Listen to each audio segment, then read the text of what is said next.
화요일 새벽 예배를 하나님 앞에 올려드리겠습니다. 오늘 우리에게 주신 하나님의 말씀 욥기 41장 9절에서 12절 말씀입니다. 참으로 잡으려는 그의 희망은 헛된 것이니라. 그것의 모습을 보기만 해도 그는 기가 꺾이리라. 아무도 그것을 격동시킬 만큼 담대하지 못하거든 누가 내게 감히 대항할 수 있겠느냐. 누가 먼저 내게 주고 나로 하여금 갚게 하겠느냐. 온 천하에 있는 것이 다 내 것이니라. 내가 그것의 지체와 그것의 큰 용맹과 늠름한 체구에 대하여 잠잠하지 아니하리라. 아멘. 오늘 함께 읽은 욥기 41장 말씀 전체가 리워야단에 대해 이야기하고 있습니다. 34절이 연이어 이 무서운 생명체를 그려내고 있지만 마지막에 아무 설명도 덧붙이지 않고 이 41장이 그대로 마무리됩니다. 하나님께서는 왜 욥기 41장 전체를 리워야단에 대해 말씀하고 계실까요? 욥기 41장 1절 말씀을 개역 한글에서는 이렇게 번역하고 있습니다. 내가 능히 낚시로 악어를 낚을 수 있겠느냐, 노끈으로 그 혀를 맬 수 있겠느냐. 개역 한글의 번역처럼 우리는 리워야단을 악어로 상상하면 되는데 이 베헤묵과 리워야단을 상상해 볼 때 동물원에서 볼 수 있는 우리 안에 갇혀 있는 하마나 악어로 생각해서는 안 됩니다. 제가 언젠가 저희 딸 유아를 데리고 동물원에 가서 하마를 본 적이 있습니다. 가만히 있다가 이 하마가 입을 크게 벌리니까 유아가 깜짝 놀래서 저를 꽉 붙잡고 울었던 적이 있습니다. 우리 안에 갇혀있는 이 하마도 난생 처음 본 아이에게는 너무나도 무섭게 느껴지는 것이죠. 이처럼 평생 한 번도 본 적 없는 사람이 난생 처음 두 눈으로 하마와 악어를 마주하게 될 때 어떤 느낌인지 생각해 보시면 오늘 본문에서 말씀하고 있는 이 리워야단의 위압감이 아마 느껴지게 될 것입니다. 그래서 1절 말씀은 이렇게 말씀하고 있습니다. 너는 낚시로 리워야단을 낚을 수 있겠느냐? 밧줄로 그 혀를 움직이지 못하게 묶을 수 있겠느냐? 2절과 7절 말씀 보시면 그 코에 줄을 꿰고 갈고리로 턱을 꿰일 수 있고 창과 작살로 그것을 찌를 수 있겠느냐? 3절 말씀에서 그렇게 하면 리워야단이 내게 한 번만 살려달라고 비굴하게 애걸복걸 하겠느냐. 또한 4절 말씀 보시면 너는 그것과 노예 계약을 맺을 수 있겠느냐. 5절 말씀에서는 너는 그것을 새처럼 길들여서 데리고 놀 수 있으며 또 그것을 여자아이들에게 자랑 삼아 보여줄 수 있겠느냐. 6절 말씀 보시면 과연 어부나 상인들이 그것을 잡아다가 시장에서 내다 팔 수 있겠느냐. 다 불가능한 것이죠. 그리고 8절 말씀 보시면 만약 그것을 손으로 한번 건드릴 때에 어떤 일이 벌어지게 될 것인지 생각해 보면 감히 만질 엄두조차 내지 못할 것이라고 말씀합니다. 이처럼 욥은 무엇으로도 리워야단을 잡을 수도 없고 그것을 자기 마음대로 할 수 없는 존재입니다. 인간의 힘으로는 도저히 잡을 수도 없습니다. 굴복시킬 수도 통제할 수도 없습니다. 리워야단에게 손도 갖다 대지 못하는 것이 바로 인간입니다. 그런데 이 인간이 감히 하나님께 견줄 수 있겠습니까? 없는 것이죠. 하늘 아래 모든 것이 다 하나님의 것입니다. 그 엄청난 베헤못도 하나님의 피조물에 불과하다고 말씀하셨는데 리워야단 역시도 하나님의 것이라고 말씀하십니다. 강력한 리워야단 역시도 하나님 앞에서는 그저 피조물에 불과합니다. 그러나 하나님 앞에서는 그저 피조물에 불과한 이 리워야단이지만 인간의 눈으로 볼 때에는 너무나도 무서운 생명체입니다. 또한 두꺼운 목과 튼튼한 근육, 단단한 껍질로 인해 인간이 창이나 표창이나 작살이나 화살이나 물맷돌로 이를 아무리 공격해도 조그마한 피해조차 입힐 수 없다고 말합니다. 이 리워야단 앞에서 초라한 인간의 모습을 우리가 마주해 보게 됩니다.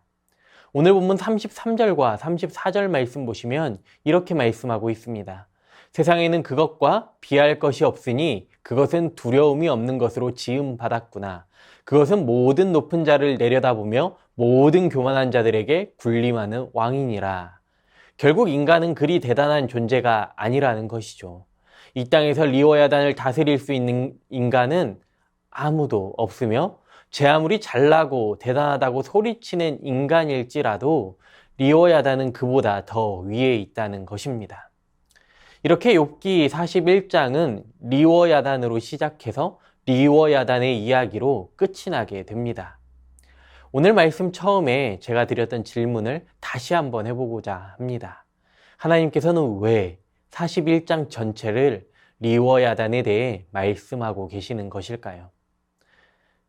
하나님의 뜻이 있는 것입니다. 하나님께서는 욥에게 리워야단을 주목하도록 하셨고 리워야단을 통해서 하나님께서 창조하신 세계를 바라보라는 것입니다. 하나님의 창조 세계에는 인간이 경험할 수 없고 이해할 수 없는 수많은 영역들이 존재하고 있다는 것입니다. 그리고 인간보다 뛰어난 피조물이 있다는 것입니다. 이것보다 더 중요한 사실은 이 모든 것을 창조하시고 다스리시는 분이 바로 하나님이십니다. 그러므로 우리는 하나님의 창조와 권능과 지혜를 믿어야 합니다.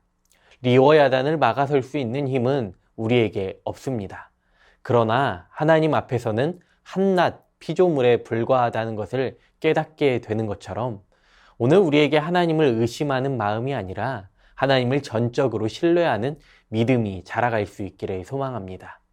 오늘 내 힘으로, 내 능력으로 살아가고 있으면 리워야단과 같은 현실을 마주할 때에 우리는 좌절할 수밖에 없습니다. 우리의 한계를 마주할 수밖에 없는 것이죠.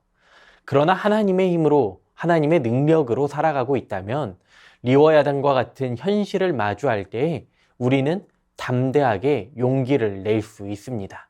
하나님께서 함께 하시기 때문에 승리할 수 있다는 확신이 우리에게 있는 것입니다. 하나님을 의지하며 살아가실 수 있기를 바랍니다. 내 힘으로 감당할 수 있는 범위를 넘어설 때마다 믿음이 흔들리는 것이 아니라 하나님을 신뢰하며 잠잠하게 기도하실 수 있기를 바랍니다. 그때의 리워야단과 같은 큰 위기와 낙심 앞에서도 더 크고 놀라우신 주님을 우리가 경험하게 됩니다. 리워야단 앞에서 욥이 하나님의 위대하심을 발견한 것처럼 우리의 믿음도 환난과 고난과 어려움 속에서 더 깊이 하나님을 신뢰하는 믿음의 자리가 되실 수 있기를 소망합니다. 이 시간 다시 한번 하나님 없이 살아갈 수 없는 존재임을 우리가 고백할 수 있기를 바랍니다. 나아가 오늘 또 하나님께서 나와 함께하고 계시기 때문에 살아가고 있는 은혜를 누리고 있음을 발견하고 날마다 기쁨과 감사가 넘쳐나는 인생이 되시기를 소망합니다. 그 은혜로 오늘 또 승리할 수 있기를 간절히 소망합니다. 오늘 주신 말씀 기억하시면서 함께 기도하겠습니다. 우리의 연약함을 발견할 때 낙심되고 좌절하는 것이 아니라 창조주 하나님께 소망을 두는 믿음을 허락하여 주옵소서. 오늘 또 하나님께서 창조하신 이 세상을 통치하고 다스리고 계심을 고백하며 어떠한 상황에서도 기쁨과 감사가 넘쳐나는 인생 되게 하여 주시옵소서. 우리의 믿음이 날마다 자라가게 하시고 믿음으로 승리하는 인생 되게 하여 주시옵소서. 주신 말씀 기억하시면서 함께 기도하겠습니다.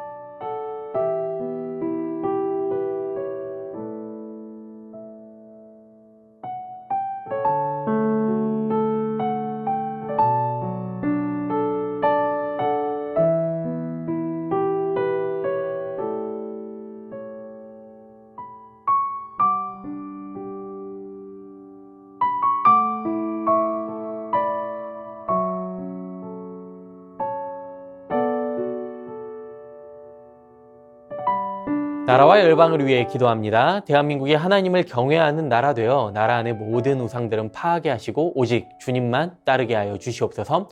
추운 겨울 어려움에 있는 이웃들이 소외되지 않게 하시고 따스한 주님의 사랑을 나누고 실천하는 한국교회 되게 하여 주시옵소서. 전쟁의 아픔은 이제 그치게 하시고 주님께서 주시는 참된 평화와 평안만이 넘쳐나는 이 나라와 열방 되게 하여 주시옵소서.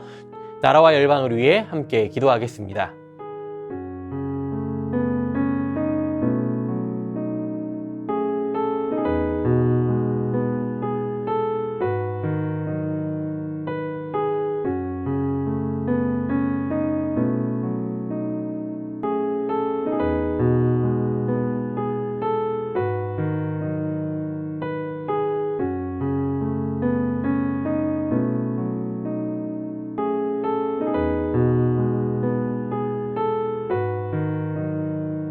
교회를 위해 기도하겠습니다. 오직 사랑 안에서 그리스도의 몸된 교회를 세워가는 새순교회 되게 하여 주시옵소서. 기쁨과 감사가 넘쳐나는 성탄을 준비하고 기쁘고 복된 소식을 전파하는 새순교회 되게 하여 주시옵소서. 담임 목사님 성령 충만하게 하시고 날마다 새 힘과 능력과 지혜를 더하여 주시옵소서. 2024년 일꾼 선출 가운데에 오직 하나님의 뜻만 드러나게 하시고 상처받거나 낙심되는 영혼 없게 하여 주시옵소서. 교회를 위해 함께 기도하겠습니다.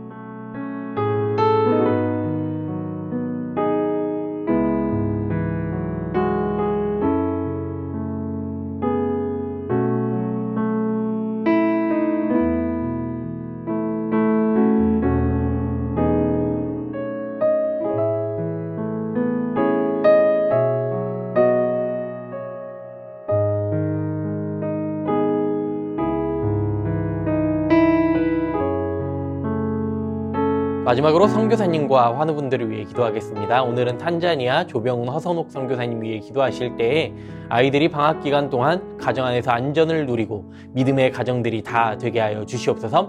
7학년 교실 공사가 안전하게 마무리되게 하시고 24년 새해를 잘 준비하게 하여 주시옵소서. 환우분들을 위해 기도합니다. 문점순 권사님 괴사성 근막염으로 수술을 앞두고 계십니다. 빠른 수술이 이루어지고 치료받게 하여 주시옵소서. 조국빈 집사님 직장암 진단받았습니다. 가장 적절한 치료의 과정을 통해 깨끗하게 치료받을 수 있게 하여 주시옵소서. 최기숙 집사님 유방암 판정받았습니다. 이후 정밀검사와 수술하는 과정 중에 하나님 역사하셔서 깨끗하게 치료되게 하여 주시옵소서. 김민정 성도님 갑상샘 암 판정받고 전이되었습니다. 수술 이후의 회복 과정 가운데 하나님 함께하여 주시고 잘 견뎌낼 수 있는 힘과 믿음 또한 허락하여 주시옵소서.